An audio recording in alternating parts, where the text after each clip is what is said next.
High, কেমন আছেন সবাই? আমি এখন হলুদ কালারের তিনটে চুড়ি বানাবো। দেখেন, চুড়ির উপরে সুতা পেঁচিয়ে নিতেছি কীভাবে, দেখতে থাকুন। চুড়িগুলো সুতা পেঁচানো কাজটা খুব নিখুঁতভাবে করতে হয়, তাহলে সুতা একটার উপরে একটা লেগে থাকলে ফিনিশিংটা খুবই বিশ্রী অবস্থায় থাকবে। তাই নিখুঁতভাবে কাজটি করতে হয়। চুড়ির উপর সুতা পেঁচিয়ে নেওয়াটা, সুতা পেঁচানোটাই সবচেয়ে বেশি সৌন্দর্য দেখায়।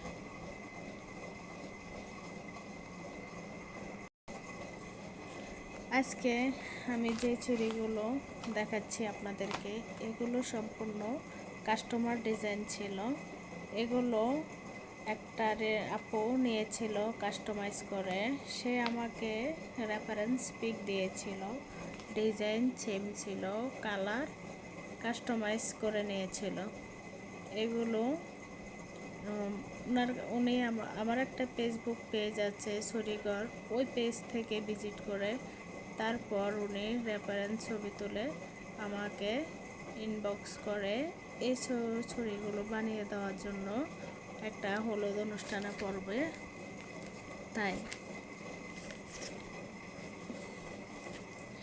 তাই ওনার জন্য চুড়িগুলো বানিয়ে পারলাম। একটা চুড়ির সুতা পেঁচানো অলরেডি শেষ, এখন আঠা দিয়ে ওটা বসিয়ে দিলাম। এখন সম্পূর্ণভাবে আমি আবার আরেকটি চুড়ির সুতা পেঁচানোর জন্য রেডি করলাম। তাও সেম একইভাবে সবগুলো চুড়ি এভাবে সুতা পেঁচিয়ে নিই।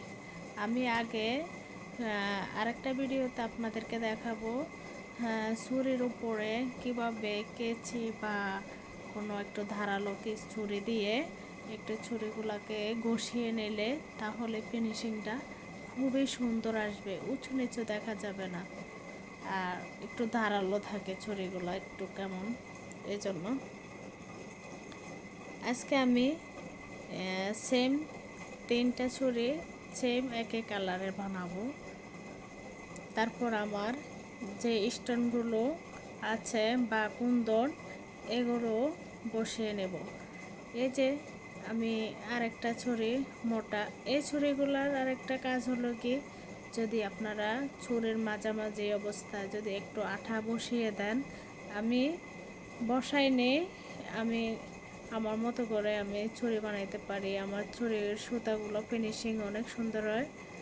আর যারা নতুন অবস্থায় আছে তারা কি করবেন, ছুরির উপরে সুতার নিচে মাঝামাঝি ছুরির উপরে মানে করবেন, আঠাগুলা একটু লাগিয়ে দিবেন, তারপর মানে শক্তভাবে ছুরিগুলা সুতাগুলা বসে যাবে ছুরির উপরে, তাহলে সুতাগুলা উঁচু নিচু দেখা যাবে না।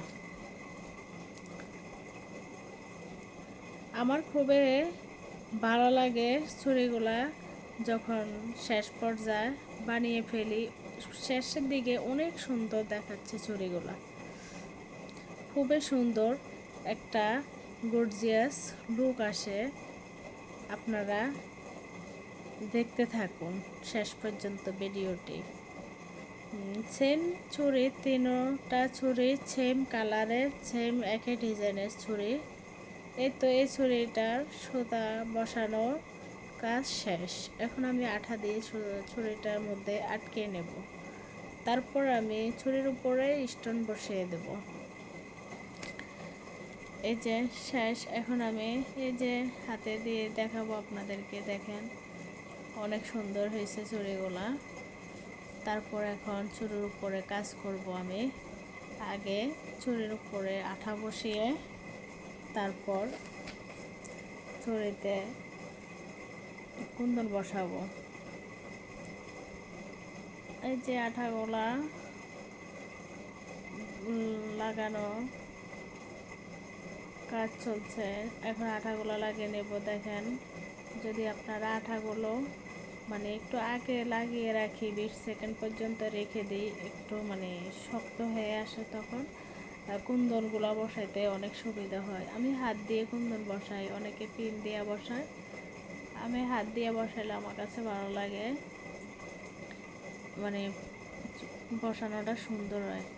আর স্টোন দিয়ে বসালে এদিকে ওদিকে নড়াচড়া করে, আমার কাছে মনে হয় এমন, এই জন্য আমি হাত দিয়ে বসাতে বেশি পছন্দ করি।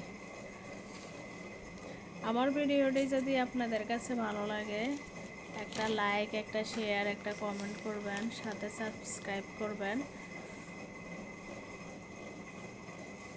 এই যে চুড়িগুলোর উপরে আমি আলতোভাবে বসিয়ে দিলাম, স্কন্দনগুলো বসিয়ে নিতেছি। এটাতে আমি 6টা করে 6টা দেব, মানে ফুলের ডিজাইন দেব, একদমই নর্মাল সিম্পল ভাবে। দেখেন 6টা বসিয়ে, তাহলে একটু সুন্দর দেখাবে, না হয় পাতলা হয়ে যাবে।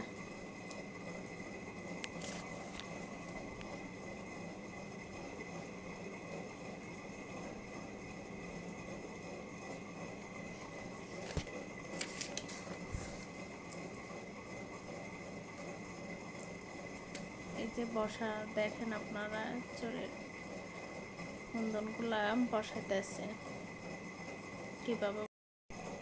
এই যে আমার ছুরিটার কেমন দেখাচ্ছে, এই ছুরিটার কাজ শেষ, কুন্দন বসানো শেষ। এখন আর 2টা ছুরি আছে, এই ছুরিগুলার কুন্দন বসাবো।